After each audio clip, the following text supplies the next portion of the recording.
So about 2 weeks ago, I made a very controversial video where I claimed that Koops was better than Goombella in Paper Mario the Thousand Year Door.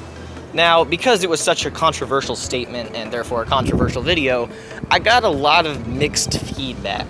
However, as I was casually playing Thousand Year Door to pass the time during this stupid quarantine thingy, I found a trick that you can do with Koops that actually makes the majority of the game way easier, and you can't do it with Gombella, you can only do it with Koops. So in this video, I'm gonna go into how to do that trick and what it actually does to make the game so much easier.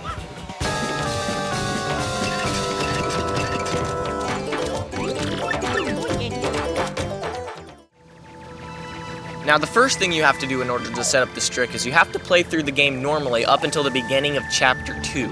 Once you reach Chapter 2, continue to play through the game normally until you reach the part where you have to go into Flurry's house for the first time.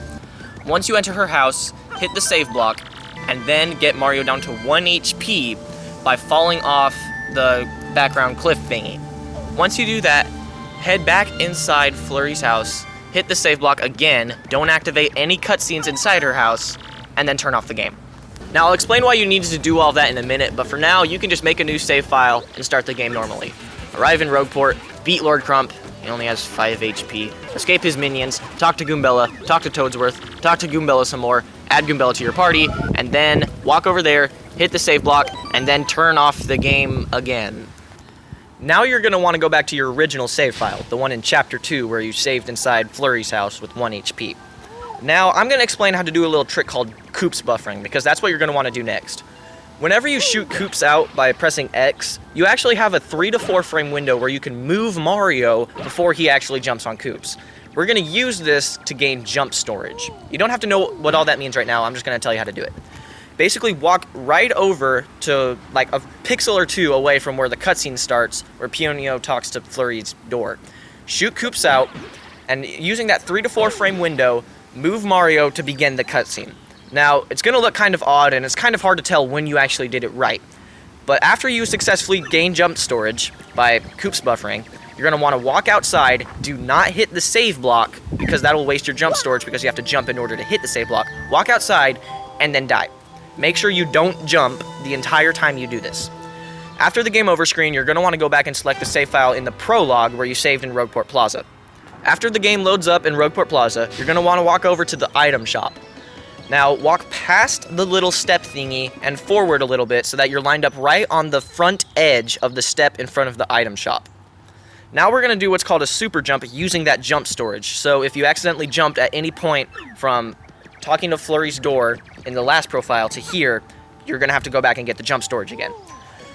Basically, in order to do a super jump, you're going to have to walk up the step to get upwards momentum and then hold down A. Now, because we have jump storage, after we gain upwards momentum, we can actually gain infinite height. And we're going to use this infinite height to jump to the Ultra Hammer chest.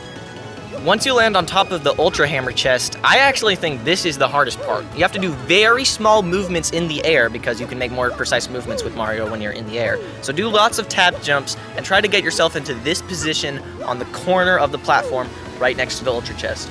Now what you're going to have to do is you're going to have to turn and clip through the roof of the next door building and then turn around and then hit A with super perfect timing in order to actually get the Ultra Hammer. If you fall off at any point during this, you're going to have to go back to the old profile, get the jump storage, and then try again, which can be tedious, and it actually took me like 15 tries to do this the first time I found it out. Once you got the timing right, boom, you have the Ultra Hammer. In the prologue. However, that's not the entire point of this video. Although I just proved how useful Koops can be in making the game a ton easier, I also have proof that Gombella sucks and even tricks you into crashing the game. When you originally add Gombella to your party, she will tell you that you can press X in front of NPCs and she'll tell you information on that NPC. Well, you see this purple mouse right here? I'm gonna do exactly what she told me to do. Press X to gain information on this NPC.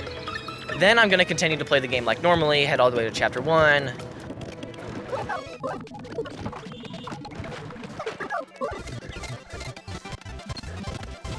Skipping all the battling just because it takes time, and I don't really have a ton of that today. And now we're going to enter Petalburg.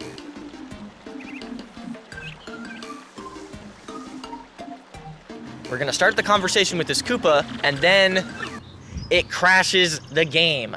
Because I did what Goombella told me to do. I pressed X in front of an NPC. Goombella crashes your game. Koops gets you the Ultra Hammer. Case closed.